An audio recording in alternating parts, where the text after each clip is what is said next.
Lessford's Rabbits. On Tuesday mornings I have to be at school at 8:30 to administer the free breakfasts. Dinners are given in the canteen in one of the mean streets, where the children feed in a church mission room, appropriately adorned by Sunday school cartoons, showing the blessing of the little ones, and the feeding of the 5,000. We serve breakfasts, however, in school, in the woodwork room high up under the roof. Tuesday morning sees me rushing up the 6 short flights of stone stairs at 25 minutes to 9. It's my disposition to be late. I generally find a little crowd of children waiting in the art room, so called because it's surrounded with a strip of blackboard too high for the tallest boy to reach, which is a sort of anteroom to the workshop where breakfast is being prepared. I hasten through the little throng to see if things are ready. There are 2 big girls putting out the basins, and another one looking in the pan to see if the milk is boiling. The room is warm and seems more comfortable because the windows are high up under the beams of the slanting roof, and the walls are all panelled with ruddy gold varnished wood.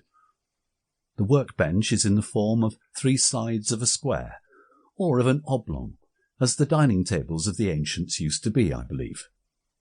At one of the extremities are the 3 vices, and at the other the great tin pan, like a fish kettle standing on a gas ring.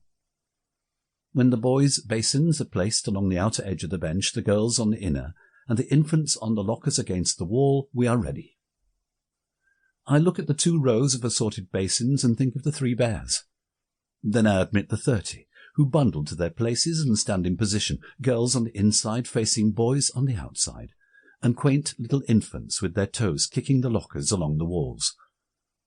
Last week the infant mistress did not come out, so I was alone. She is an impressive woman who always commands the field.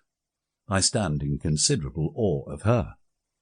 I feel like a reckless pleasure boat with one extravagant sail misbehaving myself in the track of a heavy earnest coaster when she bears down upon me. I was considerably excited to find myself in sole charge.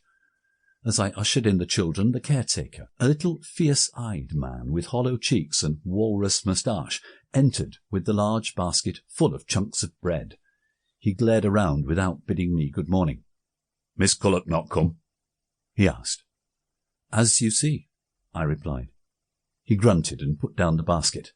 Then he drew himself up like a fiery prophet, and stretching forth his hairy arm towards the opposite door, shouted loudly to the children. "None of you's got to touch that other door there. You're to leave it alone." The children stared at him without answering. "A break as I'm making for these doors," he said confidentially to me, thrusting forward his extraordinarily hairy lean arms, and putting 2 fingers of one hand into the palm of the other, as if to explain his invention. I bowed.